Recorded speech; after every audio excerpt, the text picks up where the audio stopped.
ನಾರಾಯಣಂ ಸುರಗುರುಂ ಜಗದೇಕನಾಥಂ ಭಕ್ತಪ್ರಿಯಂ ಸಕಲಲೋಕನಮಸ್ಕೃತಂ ಚ ತ್ರೈಗುಣ್ಯವರ್ಜಿತಮಜಂ ವಿಭುಮಾದ್ಯಮೀಶಂ ವಂದೇ ಭವಗ್ನಂ ಅಮರಾಸುರಸಿದ್ಧವಂದ್ಯಂ ನಾರಾಯಣಂ ನಮಸ್ಕೃತ್ಯ ನರಂ ಚೈವ ನರೋತ್ತಮಂ ದೇವೀಂ ಸರಸ್ವತೀಂ ವ್ಯಾಸಂ ತತೋ ಜಯಮುದೀರೇ. ಧರ್ಮಕ್ಷೇತ್ರೇ ಕುರುಕ್ಷೇತ್ರೇ ಸಮವೇತಾಯುತ್ಸವಃ ಮಾಮಕಾಃ ಪಾಂಡವಾಶ್ಚೈವ ಕಿಮಕುರ್ವತ ಸಂಜಯ. ಶ್ರೀ ಗುರುಭ್ಯೋ ನಮಃ.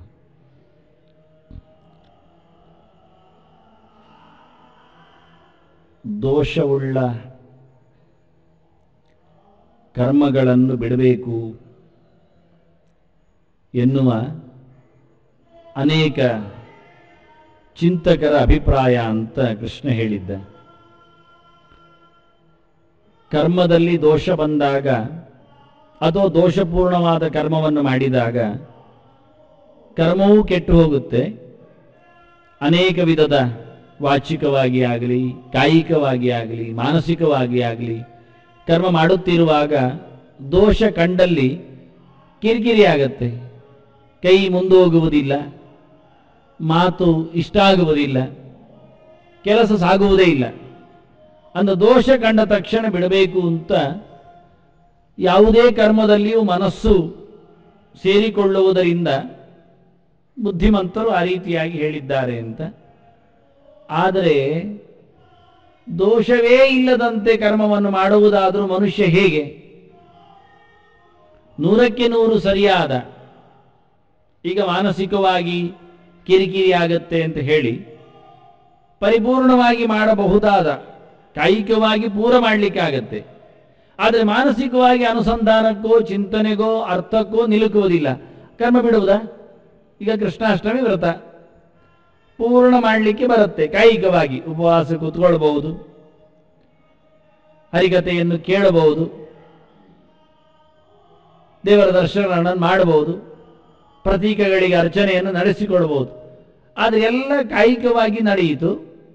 ವಾಚಿಕವಾಗಿಯೂ ಮಂತ್ರಗಳನ್ನು ನಾವು ಹೇಳಬಹುದು. ಆದರೆ ಮಾನಸಿಕವಾಗಿ ಮನಸ್ಸಲ್ಲೇ ನಿಂತಿರ್ತದೆ, ಇಲ್ಲ. ಅರ್ಥ ಹೆಚ್ಚಾಗತ್ತೆ, ಗೊತ್ತಾಗತ್ತೆ, ಇಲ್ಲ. ಹಾಗಾಗಿ ಬಿಡುವುದಾ? ತ್ರಿಕರಣಪೂರ್ವಕವಾಗಿ ಪರಿಪೂರ್ಣವಾಗಿ ದೋಷ ಇಲ್ಲದೆ ಕರ್ಮ ಮಾಡಲಿಕ್ಕೆ ಬರಲಿಲ್ಲ ಅಂತ ಬಿಡ್ಲಿಕ್ಕಾಗುತ್ತೋ? ಆಗುವುದಿಲ್ಲ. ಬಿಡಬೇಕು. ಹಾಗಿದ್ರೆ ದೋಷ ಇದೆ ಅಂತ ಮಂತ್ರ ಗೊತ್ತಿಲ್ಲ, ಕರ್ಮಾಂಗ ಗೊತ್ತಿದೆ, ಶುದ್ಧವಾದ ಅರಿವು ಇದೆ, ಮಂತ್ರ ಗೊತ್ತಿಲ್ಲ, ಬಿಡುವುದಾ? ವಾಚಿಕವಾಗಿ ದೋಷ ಇದೆ ಅಂತ. ಹಾಗಾಗಿ ವಾಚಿಕವಾಗಿ, ಕಾಯಿಕವಾಗಿ, ಮಾನಸಿಕವಾಗಿ ಪರಿಪೂರ್ಣವಾಗಿ ಯಾವುದೂ ನಮಗೆ ಎಂದೂ ಆಗುವುದಿಲ್ಲ. ಆದ್ರಿಂದ ದೋಷ ಇದೆ ಅಂತ ಬಿಡ್ಲಿಕ್ಕಿಲ್ಲ. ಒಂದು ಅಂಶ ಇಲ್ಲ. ಸತ್ಯನಾರಾಯಣ ಪೂಜೆ ಮಾಡಬೇಕು ಕಂಡಿದೆ, ಫಲಕ್ಕೋಸ್ಕರ ಅಲ್ಲ, ದೇವರಿಗೋಸ್ಕರ. ಆದರೆ ಅಲ್ಲಿ ಹೇಳಿದ ಹೂ ಇಲ್ಲ, ಪಾರಿಜಾತ ಪುಷ್ಪಂ ಸಮರ್ಪಯಾಮಿ ಉಂಟು, ಇಲ್ಲ. ಬೇಸಿಗೆ ಸಮಯ ಹೂವೇ ಆಗಲಿಲ್ಲ. ಅಥವಾ ಯಾವುದೋ ಪತ್ರ ಹೇಳಿದ ವಿಷ್ಣು ಕ್ರಾಂತಿ ಪತ್ರ ಸಮರ್ಪಯಾಮಿ, ಇಲ್ಲ. ಮಳೆಗಾಲ ಅಲ್ಲದು, ನಾವು ಬೇಸಿಗೆಗಾಲದಲ್ಲಿ ಮಾಡಿದರೆ ಎಲ್ಲಿಯೂ ಆಗುವುದಿಲ್ಲ, ವಿಷ್ಣು ಕ್ರಾಂತಿ ಹುಟ್ಟಿ ಬರುವುದಿಲ್ಲ. ಏನು ಮಾಡುವಾಗ? ಅದರಲ್ಲಿ ಹೇಳಿದ್ದು ಎಲ್ಲವೂ ತರಲಿಕ್ಕೆ ಆಗುವುದಿಲ್ಲ, ಎಲ್ಲವೂ ಒಂದೇ ಕಡೆಯಲ್ಲಿ ಸಿಗುವುದಿಲ್ಲ. ಕಮಲ ಪತ್ರ, ಕಮಲ ಪುಷ್ಪ ಯಾವಕ್ಕೂ ನಮಗೆ ಸಿಗುವುದಿಲ್ಲ, ದೂರ ಇರ್ತೇವೆ. ಇನ್ಯಾವುದೋ ಇರುವುದಿಲ್ಲ, ಕೆಲವಕ್ಕೆ ಹೆಸರೇ ಗೊತ್ತಿಲ್ಲ, ವಸ್ತುವೇ ಗೊತ್ತಿಲ್ಲ ನಮಗೆ. ಆದ್ದರಿಂದ ಬಿಟ್ಟೇ ಬಿಡುವುದಾ? ಪತ್ರ ಪೂಜೆ ಬಿಡುವುದೋ ಅಥವಾ ಪೂಜೆ ಬಿಡುವುದೋ? ಆಗುವುದಿಲ್ಲ. ಅದನ್ನ ದೋಷ ಇದೆ ಎನ್ನುವುದು ಅದು ಸರ್ವಾತ್ಮನ ಇದೆ, ಒಪ್ಪಿಕೊಳ್ಳುತ್ತೇವೆ ನಾವು. 100% ಸರಿಯಾಗುವುದು ಮಾನವಕೃತವಾದದ್ದು ಈ ಮರ್ತ್ಯ ಲೋಕದಲ್ಲಿ ಸಾಧ್ಯವೇ ಇಲ್ಲದ ಕೆಲಸ. ಅದನ್ನ ಚಿಂತಕರು ಎಲ್ಲಿಯೋ ಚಿಂತನೆ ತಪ್ಪು ಮಾಡಿರಬೇಕು, ಹೇಳಿ ಮಾಡಲೇಬೇಕು ಅಂತ ಕೃಷ್ಣ ಹೇಳಿದ. ಬಿಡುವುದರಲ್ಲಿ ಅರ್ಥ ಇದೆ, ಬಿಡುವುದು ನನಗೂ ಇಷ್ಟ ಇದೆ. ಆದ್ರೆ ಏನು ಬಿಡಬೇಕು ಹೇಳುತ್ತೇನೆ ಅಂದ. ಕರ್ಮ ಬಿಡುವುದಲ್ಲ ಅಂದ, ಪೂಜೆ ಬಿಡುವುದಲ್ಲ. ಆ ಪತ್ರ ಇಲ್ಲದಿದ್ರೆ ಆ ಪತ್ರ ಏನು ಬಿಡುವುದು, ಆ ಹೆಸರು ಹೇಳಿ ಬಿಡುವುದು. ಮತ್ತೇನು ಮಾಡುವುದು? ಆ ಹೆಸರ ಬದಲಿಗೆ ತುಳಸಿ ಪತ್ರವನ್ನು ಸಮರ್ಪಣೆ ಹೇಳಿಬಿಡು, ಇದ್ದದ್ದನ್ನೇ ಹಾಕುವುದು. ಎಲ್ಲಕ್ಕೂ ಒಂದೇ. ಇಲ್ಲ ಆದರೆ ಏನು ಮಾಡಲಿಕ್ಕಾಗತ್ತೆ? ಅದೇ ಹಾಕ್ಲಿಕ್ಕೆ. ಹಾಗಾಗಿ ಇಲ್ಲದೇ ಇದ್ದಾಗ ಪೂಜೆಯನ್ನೇ ಬಿಡುವುದಲ್ಲ, ಕರ್ಮವನ್ನೇ ಪೂರ ಬಿಡ್ಲಿಕ್ಕಿಲ್ಲ. ಯಜ್ಞದಾನದ ಕರ್ಮನ ತ್ಯಾಜ್ಯಂ ಅಂತೇಳಿ ಕೃಷ್ಣ ಬಿಡಬಾರದು ಎನ್ನುವುದಕ್ಕೆ ಒತ್ತು ಕೊಟ್ಟು, ಬಿಡಬೇಕು ಎನ್ನುವುದು ನನಗಿಷ್ಟ ಆದರೂ ಬಿಡಬಾರದು ಕರ್ಮವನ್ನು ಅಂತ ಹೇಳಿಬಿಟ್ಟ. ಮೊದಲು ಹೇಳ್ತಾನೆ ಕರ್ಮ ಸ್ವರೂಪತಃ ಬಿಡ್ಲಿಕ್ಕಿಲ್ಲ, ಸೋಚಿತವಾದದ್ದು ಅವನ ಆಶ್ರಮಕ್ಕೆ, ಅವನ ಧರ್ಮಕ್ಕೆ, ಅವನ ಯೋಗ್ಯತೆಗೆ, ಅವನ ಹಂತಕ್ಕೆ, ಅವನಿರುವ ದೇಶಕ್ಕೆ, ಅವನಿರುವ ಕಾಲಕ್ಕೆ, ಅವನ ಮನೆಯ ತಂತ್ರಕ್ಕೆ ಎಲ್ಲ ಯೋಗ್ಯವಾಗುವಾಗ ಅವರವರ ಬದುಕಿನಲ್ಲಿ ಇರತಕ್ಕಂಥ ವ್ಯವಸ್ಥಿತವಾದ ಕಾರ್ಯಕ್ಕೆ ಅನುಗುಣವಾಗಿ ಅವನು ತನ್ನನ್ನು ದುಡಿಸಿಕೊಳ್ಳೇಬೇಕೆನ್ನುವ ನೆಲೆಯಲ್ಲಿ ಯಜ್ಞದಾನ ತಪ ಕರ್ಮನ ಅತ್ಯಾಜ್ಯಂ ಹೇಳಿತು. ಹಾಗಾದರೆ ನೀನು ತ್ಯಾಗೆ ಅಂತ ಹೇಳಿದ್ಯಲ್ಲ, ಬಿಡುವುದರಲ್ಲಿ ನನಗೆ ಆಸ್ತೆ ಇದೆ, ಇಷ್ಟ ಇದೆ ಅಂತ, ಅದನ್ನ ಹೇಗೆ ಕೂಡಿಸ್ತೀಗ? ಏನು ಬಿಡುವುದು? ಕರ್ಮ ಬಿಡಬಾರದು, ಮೂರೂ ಮಾಡಬೇಕು. ಅದರಲ್ಲಿ ಯಾವುದಾದ್ರೂ ಒಂದು ಬಿಡುವ ಅಂದರೆ ಹಿಂಸಾತ್ಮಕವಾದದ್ದು ಯಜ್ಞ ಬಿಡುವ, ಎಲ್ಲ ದೋಷ ಅಲ್ಲಾದರೂ ದೊಡ್ಡ ದೋಷ ಅಂತ ಇಟ್ಟುಕೊಳ್ಳೋ. ಇನ್ನು ಮತ್ತೆ ಚಿಂತನೆ ಮಾಡ್ತಾನೆ, ದೊಡ್ಡ ದೋಷ ಕೊಡುವುದರಿಂದ ಯಜ್ಞವನ್ನು ಬಿಡಿ, ದಾನ ಧರ್ಮ ಎಲ್ಲ ಮಾಡಿ, ತಪಸ್ಸು ಬಿಡಿ. ಯಾಕೆಂದ್ರೆ ತಪಸ್ಸು ಮಾಡಲಿಕ್ಕೆ ಹೋದ್ರೆ ಪ್ರಾಣಿಗಳು ನಿಮ್ಮನ್ನೇ ತಿಂದಾಕಿ ಯಾವ ಕಾಡಿಗೆ ಹೋಗ್ಲಿಕ್ಕೆ ಆಗುವುದಿಲ್ಲ, ಕಾಡುಗಳ್ಳರು ನಿಮ್ಮನ್ನು ಬಡಿದು ಬಿಟ್ಟಾರು. ಆದ್ದರಿಂದ ತಪಸ್ಸು ಬಿಡಿ, ದಾನವನ್ನು ಮಾಡಿ, ಅಷ್ಟು ಸಾಕು. ನಾನು ಇದ್ದರೆ ತಾನೇ ಮಾಡುವುದು, ಅದೇ ಮತ್ತದು ಬಿಡಿ. ಇಲ್ಲದಿದ್ರೆ ಯಥಾಶಕ್ತಿ ಇರುವುದು, ಸಾಲ ಮಾಡಿ ದಾನ ಮಾಡಲಿಕ್ಕೆ ಏನು ದೇವರು ಹೇಳುವುದಿಲ್ಲ. ಹಾಗಾದರೆ ಎರಡೂ ಕಂಠತಃ ಬಿಡಿ ಹೇಳಿದ್ರಿಂದ, ಒಂದನ್ನು ಯೋಗ್ಯತೆಯಿಂದ ಬಿಡಿಯಿಂದ, ಸಾಮರ್ಥ್ಯ ಇಲ್ಲ ಅಂತ ಅಶಕ್ತಿಯಿಂದ ಬಿಡಿ. ಒಂದು ಅಶಕ್ತಿಯಿಂದ ಬಿಡೋದು, ಒಂದು ಕಂಠತಃ ಹೇಳಿದ್ದಾರೆ ಹಿಂಸೆ ಪ್ರಾಣಿ ಬಲಿ ಕೊಡಬಾರದು ಹೇಳಿದ್ದಾರೆ, ಆದ್ರಿಂದ ತಪ್ಪು, ಆದ್ರಿಂದ ಯಜ್ಞವನ್ನು ಬಿಡಿ ಅಂತ ಸರ್ವಾತ್ಮನ. ತಪಸ್ಸು ಯೋಗ್ಯತೆಯಿಂದ ಬಿಡ್ಲಿಕ್ಕೆ ಇಲ್ಲಪ್ಪ, ಸಿಗುವುದಿಲ್ಲ, ಎಲ್ಲಿ ಸಹ ತಪಸ್ಸು ಮಾಡಲಿಕ್ಕೆ ಜಾಗವೇ ಸಿಗುವುದಿಲ್ಲ, ಅಶಕ್ತಿ ಅಲ್ಲ, ಅದು ಅವ್ಯವಸ್ಥೆ. ದರೋಡೆಕೋರರಿರ್ಬೋದು, ಪ್ರಾಣಿಗಳಿರ್ಬೋದು, ಪಕ್ಕದ ಊರು ಕಾಡುವೇ ಇಲ್ಲ, ಹೋಗ್ಲಿಕ್ಕೆ ಸಾಧ್ಯ ಇಲ್ಲ ಕಾಡಿಗೆ, ಈ ರೀತಿ ಇಟ್ಟುಕೊಳ್ಳುವ. ಹೀಗಿದಾಗಲಿಲ್ಲ ಅಂತಾನೆ ಕೃಷ್ಣ. ಅದರಿಂದ ಯಜ್ಞದಾನ ತಪಸ್ಸು ಮಾಡಲಿಕ್ಕೆ ಉಂಟು. ಹಾಗಾದ್ರೆ ಬಿಡುವುದೇನು ಅಂತ ಹೇಳುತ್ತೇನೆ ಅಂತ, ಮಾಡುವುದರಲ್ಲಿ ಬಿಡುವುದು, ಮಾಡುವುದನ್ನು ಬಿಡುವುದಲ್ಲ, ಮಾಡುವುದರಲ್ಲಿ ಬಿಡುವುದು ಅಂತ ಕೃಷ್ಣ ಸೇರಿಸಿಕೊಂಡ. ಮಾಡುವುದು ಮಾಡಿ, ಮಾಡುವುದರಲ್ಲಿ ಕೆಲವನ್ನು ಬಿಡಿ, ಕೆಲವು ಮಾಡುವುದನ್ನು ಬಿಡುವುದಲ್ಲ, ಮಾಡುತ್ತಿರುವುದರಲ್ಲಿ ಕೆಲವನ್ನು ತೊರೆಯಿರಿ ಅಂದಾನೆ. ಏನು ಬಿಡ್ಲಿಕ್ಕೆ ಇದೆ ಅಂತ ಅದನ್ನು ಬಿಡಿಸಿ ಹೇಳ್ತಾನೆ. ಏತಾನ್ಯಪಿತು ಕರ್ಮಾಣಿ ಸಂಗಂ ತ್ಯಕ್ತ್ವಾ ಫಲಾನಿ ಚ ಕರ್ತವ್ಯಾನೀತಿ ಮೇ ಪಾರ್ಥ ನಿಶ್ಚಿತಂ ಮತಮುತ್ತಮ. ನನ್ನ ಅಭಿಪ್ರಾಯ, ಎಲ್ಲರ ಅಭಿಪ್ರಾಯ ಹೇಳುತ್ತಾ ಬಂದ. ಕೆಲವರು ಸರ್ವಾತ್ಮನ ಕಾಮ್ಯಕರ್ಮ ಬಿಡ್ಲಿಕ್ಕೆ ಹೇಳಿದರು, ಇನ್ನು ಕೆಲವರು ಅಲ್ಲಿಯ ಫಲವನ್ನು ಮೂರೂ ಮಾಡಿ ಮೂರ ಫಲವನ್ನು ಬಿಡಿ ಅಂತ ಹೇಳಿದರು, ಇನ್ನು ಕೆಲವರು ದೋಷ ಇದ್ದ ಕರ್ಮ ಬಿಡಿ ಅಂತ ಹೇಳಿ ಹೆಕ್ಕಿಕೊಳ್ಳಿಕ್ಕೆ ಹೇಳಿದರು. ನಮಗೂ ಇಷ್ಟ ಆಯ್ತದು. ಯಾಕೆಂದ್ರೆ ದೋಷ, ಯಾವುದಕ್ಕೂ ದೋಷ ಹೇಳಿಬಿಡ್ತೇವೆ ನಾವು. ಕೂಡ್ಲೆ ಕೆಲಸ ಮಾಡಬಾರದು ಕಂಡ ತಕ್ಷಣ ದೋಷ ಉಂಟು ಹೇಳಿಬಿಡುದು. ಮತ್ತೆಂತ, ಮಠಕ್ಕೆ ಹೋಗಿ ದೇವರ ದರ್ಶನ ಮಾಡಿ ಅಂದ್ರೆ ಹೌದು, ಅಲ್ಲಿ ಎಲ್ಲ ದೂಡ್ತಾರೆ, ಆದ್ರಿಂದ ಬೇಡ, ಮುಗಿತು, ಸುಲಭ ಆಯ್ತು. ದೋಷ ಯಾವುದನ್ನಾದ್ರೆ ಹೇಳುವುದು, ಮತ್ತೇನಾಗ್ತದೆ? ಅಲ್ಲಿ ಯಾರೋ ಮಾತಾಡ್ಲಿಕ್ಕೆ ಸಿಗ್ತಾರೆ, ಅದು ದೋಷ. ನಮಗೆ ಅವರ ದೋಷವೂ ನಮಗೆ ದೋಷ ಆಗುತ್ತೆ. ಅವ್ರು ಮಾತಾಡ್ಲಿ, ನೀನು ಯಾಕೆ ಅಲ್ಲ, ಅವ್ರು ಮಾತಾಡಿದ್ರೆ ನಾವು ಮಾತಾಡದಿದ್ರೆ ಸಾಮಾಜಿಕ ಸಂಬಂಧ ಕಳಚಿ ಹೋಗುತ್ತೆ. ಅದಕ್ಕೆ ದೇವಸ್ಥಾನಕ್ಕೆ ಹೋಗುದು ಬಿಟ್ಟಿದ್ದೇನೆ, ಬಹಳ ಸುಲಭ ಆಯ್ತಲ್ಲ. ಈಗ ಸಮಾಜದ ಸಂಬಂಧ ಉಳಿಸ್ಲಿಕ್ಕೆ ದೇವರ ಸಂಬಂಧವನ್ನೇ ಕಳಿಸಿತ್ತು. ಎಷ್ಟು ದೋಷ ಕಾಣ್ತೇವೆ ನಾವು. ಅದರಿಂದ ದೋಷವತ್ತ ಹೇಳಿ ಬಹಳ ಸುಲಭ. ಮೂರನೇದು ಇಲ್ಲ, ದೋಷ ಇದ್ದರೂ ಇಲ್ಲದಿದ್ದರೂ ವ್ಯವಸ್ಥೆ ಅಲ್ಲ, ಯಜ್ಞದಾನ ಕರ್ಮ ಮಾಡಲಿಕ್ಕೇ ಬೇಕು ಹೇಳಿತು. ಈಗ ಕೃಷ್ಣ ಹೇಳ್ತಾನೆ, ಹಾಗಾದ್ರೆ ಯಜ್ಞ ದಾನ ತಪಸ್ಸು ಮಾಡಿ ಅದರಲ್ಲಿರತಕ್ಕ ದೋಷ ಬಿಡಿ. ಯಜ್ಞದಲ್ಲಿ ದೋಷ ಎಂಥದ್ದು? ಹಿಂದೆ ಹೇಳಿದ್ದಲ್ಲ, ಯಜ್ಞದಲ್ಲಿ ನಾವೇನು ಹಚ್ಚಿಕೊಳ್ಳುತ್ತೇವೆ, ಸೇರಿ ಹೋಗ್ತೇವೆ, ನಮ್ಮದೇ ಅಂತ ಹೇಳಿಕೊಳ್ಳುತ್ತೇವೆ, ಅಂತಹ ಆಸಕ್ತಿಯನ್ನು ಬಿಡಿ, ಸಂಘವನ್ನು ಬಿಡಿ. ಆನಂತರ ಫಲವನ್ನು ಬಿಡಿ. ದಾನ ಕೊಟ್ಟ ನಂತರ ನನಗಿಷ್ಟು ಸಿಗಬೇಕು ಇಲ್ಲ, ತಪಸ್ಸು ಮಾಡಿದ ನಂತರ ಇಂಥವರ ಬರಬೇಕು ಇಲ್ಲ, ಯಜ್ಞ ಮಾಡಿದ ನಂತರ ಇಂತಹ ಲೋಕ ಬರಬೇಕು ಇಲ್ಲ, ಜ್ಯೋತಿಷ್ಠೋಮೇನ ಸ್ವರ್ಗಗಾಮೋ ಯಜೇತ ಇಲ್ಲ, ಜ್ಯೋತಿಷ್ಠೋಮೇನ ಯಜೇತ ಅಷ್ಟೇ. ಜ್ಯೋತಿಷ್ಠೋಮ ಯಾಗ ಮಾಡಿ ಭಗವಂತನನ್ನು ಕಾಲಕಾಲಕ್ಕೆ ಅಗ್ನಿಮುಖದಿಂದ ಆರಾಧನೆ ನಡೆಸಿ, ಇತರ ಜ್ಞಾನಿಗಳ ಮುಖದಿಂದ ಅವರ ಪ್ರೀತಿಯನ್ನು ಸಂಪಾದನೆ ಮಾಡಿ, ಹಾಗೆ ದನಗಳಿಗೆ, ಅಶ್ವತ್ಥ ಮರಗಳಿಗೆ ಇವಕ್ಕೆಲ್ಲ ಬೇಕಾದಂತಹ ನೀರು ಊಟವನ್ನು ಕಲ್ಪಿಸಿ, ಮುಗಿಯಿತು. ಅದರ ಹೊರತು ಇನ್ನೇನಿಲ್ಲ. ಯಾರಿಗೆ ಯಾವುದರ ಅವಶ್ಯಕತೆ ಉಂಟೋ ಅದು ನಿನ್ನಲ್ಲಿ ಪೂರೈಕೆ ಮಾಡಲಿಕ್ಕೆ ವ್ಯವಸ್ಥೆ ಇದೆಯೋ ಮಾಡಿಕೊಡು, ಮುಗಿಸಿಬಿಡು. ಆದರೆ ಮಾಡಿದ್ದೇನೆ ಅಂತ ಬೋರ್ಡ್ ಹಾಕ್ಕೊಳ್ಬೇಡ, ಮಾಡ್ತಾ ಇದ್ದೇನೆ ಅಂತ ಅಭಿಮಾನ ಪಡಬೇಡ, ಮಾಡ್ತೇನೆ ಅಂತ ಕೊಚ್ಚಿಕೊಳ್ಬೇಡ. ಮಾಡ್ತಾ ಇರುವಾಗ ಮಾಡ್ತಾ ಇದ್ದೆ ಎಂದು ಹೇಳಿಕೊಂಡು ಹಮ್ಮು ಅಹಂಕಾರ ಪಡಬೇಡ. ಅದರ ಸಂಘವನ್ನು ಬಿಟ್ಟುಕೊಟ್ಟು ನಿರ್ಲಿಪ್ತನಾಗಿ ಮಾಡಲಿಕ್ಕಿದೆ ಕರ್ತವ್ಯ ನೀತಿ ಅಷ್ಟೇ. ಮಾಡಲಿಕ್ಕಿದೆ ಅಂತ ಶಾಸ್ತ್ರ ಹೇಳಿದೆ. ಪ್ರಾಣಿಗಳು ಮಾಡುವುದಿಲ್ಲ, ಮರಮಟ್ಟುಗಳಿಗೆ ಮಾಡಲಿಕ್ಕೆ ಬರುವುದಿಲ್ಲ. ಇನ್ನು ಮೂರನೆಯ ಜೈವ ಪ್ರಪಂಚ ಇಲ್ಲ, ಅದು ಬಿಟ್ಟರೆ ನಾವೇ. ನಮ್ಮ ಒಟ್ಟಿಗೆ ಇರುವವರಲ್ಲಿ, ಜೀವಂತರಾಗಿರುವವರಲ್ಲಿ ಮರಗಳು, ಸ್ಥಾವರಗಳು, ಅದು ಬಿಟ್ಟರೆ ಜಂಗಮಗಳು, ಓಡಾಡುವವುಗಳು ಪ್ರಾಣಿಗಳು, ಇವೆರಡೂ ಸಹ ಏನು ಮಾಡುವುದಿಲ್ಲ. ಆದ್ದರಿಂದ ಕರ್ತವ್ಯ ದೃಷ್ಟಿ ಇದ್ದರೆ, ಶಾಸ್ತ್ರದಲ್ಲಿ ಹೇಳಿದ್ದನ್ನು ನಡೆಸಿಕೊಡುವ ಇರಾದೆ ಇದ್ದರೆ ಅದು ಮನುಷ್ಯನಿಗೆ, ಇನ್ಯಾರಿಗೂ ಅಲ್ಲ, ಮತ್ತಾರೂ ಅಲ್ಲ. ದೇವತೆಗಳು ಇಲ್ಲಿ ಬಂದು ಅದನ್ನು ಓದಿಕೊಂಡು ಮಾಡಲಿಕ್ಕಿದೆ ಅಂತ ಹೇಳುವುದು ಶುದ್ಧ ಸುಳ್ಳು. ದೇವತೆಗಳು ಇಷ್ಟಕ್ಕೋಸ್ಕರ ಮಾಡುವುದಲ್ಲ, ದೇವತೆಗಳು ನಮ್ಮನ್ನು ತಿದ್ಲಿಕ್ಕೋಸ್ಕರ ಮಾಡುವುದು. ಇಲ್ಲಿ ಬಂದು ದೇವತೆಗಳು ಮಾಡುವುದು ಅವರ ಲಾಭಕ್ಕಲ್ಲ, ಇಲ್ಲಿಯವರಿಗೆ ತಿಳಿಸಿಕೊಳ್ಳಿಕ್ಕೋಸ್ಕರ, ಇಲ್ಲಿಯವರನ್ನು ಶಿಷ್ಯರನ್ನಾಗಿಸ್ಲಿಕ್ಕೆ. ಅಂದ ದೇವತೆಗಳು ಇಲ್ಲಿ ಬರುವುದಿಲ್ಲಲ್ಲ, ಬರ್ತಾರೆ. ಅವರಿಗೆ ಅಲ್ಲಿ ಕೆಲಸ ಇಲ್ಲ ಅಂತಲ್ಲ, ಕೆಲಸ ಇದ್ರೂ ಬರ್ತಾರೆ, ಕೆಲಸ ಇದ್ರೂ ಬರ್ತಾರೆ.